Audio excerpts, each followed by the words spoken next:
প্রাচীন মিশরের ইতিহাসে তুতেনখামুনের মতো একই রহস্য এবং লোভের সাথে কয়েকটি নাম অনুরণিত হয়, যিনি ইতিহাসের সবচেয়ে কৌতূহলী সময়ের মধ্যে একটি বালক রাজা শাসন করেছিলেন। জন্ম তুতানখাটেন, যার অর্থ আতেনের জীবন্ত প্রতিচ্ছবি। তিনি তার পিতা আখেনাতেনের উত্তাল রাজত্বের পর 9 বছর বয়সে সিংহাসনে আরোহণ করেন।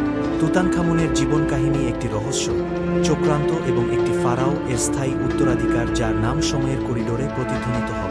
তুতানখামুনের প্রথম বছরগুলি অনিশ্চয়তা এবং অস্থিরতায় আবৃত ছিল। প্রাচীন মিশরের এক আত্তম রাজবংশে জন্মগ্রহণ করেন। তিনি ছিলেন আখেনাতেনের পুত্র এবং তার দ্বিতীয় স্ত্রীদের একজন, যার পরিচয় ইতিহাসবিদদের মধ্যে বিতর্কের বিষয়। আখেনাতেনের আমূল ধর্মীয় সংস্কার, যা অন্যান্য দেবতাদের বাদ দিয়ে সূর্যের চাকতি আতেনের উপাসনাকে কেন্দ্র করে মিশরকে বিশৃঙ্খলার মধ্যে নিমজ্জিত করেছিল এবং যুবরাজকে আমরনার রাজপ্রাসাদের সীমানার মধ্যে বিচ্ছিন্ন করে রেখেছিল। আখেনাতেন মারা গেলে, সম্ভবত তার শাসনের 107তম বছরে, তুতেনখামুন একটি অশান্তির মধ্যে সিংহাসনে আরোহণ করেন।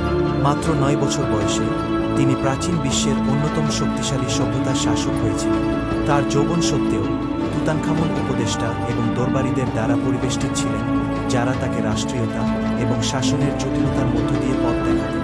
ফারাও হিসাবে তুতানখামুনের প্রথম দিকের কাজগুলির মধ্যে একটি ছিল তার পিতার দ্বারা পরিত্যাগ করা ঐতিহ্যবাহী ধর্মীয় রীতিগুলি পুনরুদ্ধার করা। তিনি রাজধানীকে থিবেসে ফিরিয়ে আনেন এবং মিশরীয় জনগণের জন্য স্থিতিশীলতা ও ঐতিহ্যে ফিরে আসার ইঙ্গিত দিয়ে দেবতা আমুনের উপাসনা পুনঃস্থাপন করেন। তার শাসনের অধীনে মিশর সাংস্কৃতিক ও শৈল্পিক পুনরুজ্জীবনের একটি সময়কাল অনুভব করেছিল, যেখানে দেবতাদের সম্মান জানাতে এবং ফেরাউনের গৌরব স্মরণ করার জন্য বিশাল মন্দির এবং স্মৃতিস্তম্ভ নির্মিত হয়েছিল। তুতেনখামুনের শাসনামল সংক্ষিপ্ত হলেও এর চ্যালেঞ্জ ছাড়া ছিল না। মিশর প্রতিবেশী সাম্রাজ্য থেকে বাহ্যিক হুমকির সম্মুখীন হয়েছিল, সেই সাথে শক্তিশালী যাজক ও আভিজাত্যের মধ্যে অভ্যন্তরীণ কলহের সম্মুখীন হয়েছিল। তবুও এই চ্যালেঞ্জ সত্ত্বেও তুতেনখামুনের রাজত্বকে মিশরীয় জনগণের জন্য আপেক্ষিক শান্তি ও সমৃদ্ধির সময় হিসাবে স্মরণ করা হয়। সম্ভবত তুতানখামুনের রাজত্বের সবচেয়ে স্থায়ী উত্তরাধিকার শাসক হিসাবে তার কৃতিত্বের মধ্যে নয়, তবে তার মৃত্যুর 3 সহস্রাব্দের পরে তার সমাধি আবিষ্কারের মধ্যে রয়েছে। 1922 সালে ব্রিটিশ প্রত্নতাত্ত্বিক হাওয়ার্ড কার্টার রাজাদের উপত্যকায় তুতানখামুনের সমাধির প্রবেশদ্বার উন্মোচন করেন, যার মধ্যে থাকা ধনসম্পদ নিয়ে বিশ্বব্যাপী মুগ্ধতা ছড়িয়ে পড়ে। তুতানখামুনের সমাধির আবিষ্কারটি মিশরবিদ্যার ক্ষেত্রে একটি জলাবদ্ধ মুহূর্ত ছিল, যা একজন প্রাচীন ফারাওর জীবন ও মৃত্যুর অভূতপূর্ব অন্তর্দৃষ্টি প্রদান করে। সমাধিটি শতাব্দী ধরে কবর ডাকাতদের দ্বারা কার্যত অস্পৃশ্য। বিস্তৃত অন্ত্যেষ্টিক্রিয়া সামগ্রী, সোনার রথ এবং আইকনিক সোনার মুখোশ সহ প্রচুর ধনসম্পদ রয়েছে, যা তুতানখামুনের উত্তরাধিকারের সমার্থক হয়ে উঠেছে। সমাধির মধ্যে সবচেয়ে উল্লেখযোগ্য আবিষ্কারের মধ্যে ছিল তুতানখামুনের মমিকৃত দেহাবশেষ। আধুনিক ফরেনসিক বিশ্লেষণ ফেরাউনের জীবন এবং স্বাস্থ্য সম্পর্কে অনেক কিছু প্রকাশ করেছে। তুতানখামুন 1-8 বা 1-9 বছর বয়সের কাছাকাছি মারা গিয়েছিলেন বলে মনে করা হয়, সম্ভবত ম্যালেরিয়ার সাথে মিলিত একটি পা ফ্র্যাকচার সম্পর্কিত জটিলতার কারণে। তার তুলনামূলকভাবে সংক্ষিপ্ত জীবন থাকা সত্ত্বেও তুতানখামুনের মমিকৃত অবশেষ প্রাচীন মিশরীয় ওষুধ এবং অন্ত্যেষ্টিক্রিয়া অনুশীলনের মূল্যবান অন্তর্দৃষ্টি প্রদান করে। তুতানখামুনের সমাধির আবিষ্কার একটি বৈশ্বিক প্রপঞ্চের জন্ম দেয়, যা তুতমানিয়া নামে পরিচিত।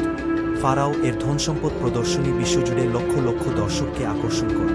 আইকনিক সোনার মুখোশ, বিশেষ করে প্রাচীন মিশরের স্থায়ী লোভের প্রতীক হয়ে উঠেছে, প্রজন্মের কল্পনাকে ধারণ করেছে এবং জনপ্রিয় সংস্কৃতিতে তুতানখামুনের স্থানকে সিমেন্ট করেছে।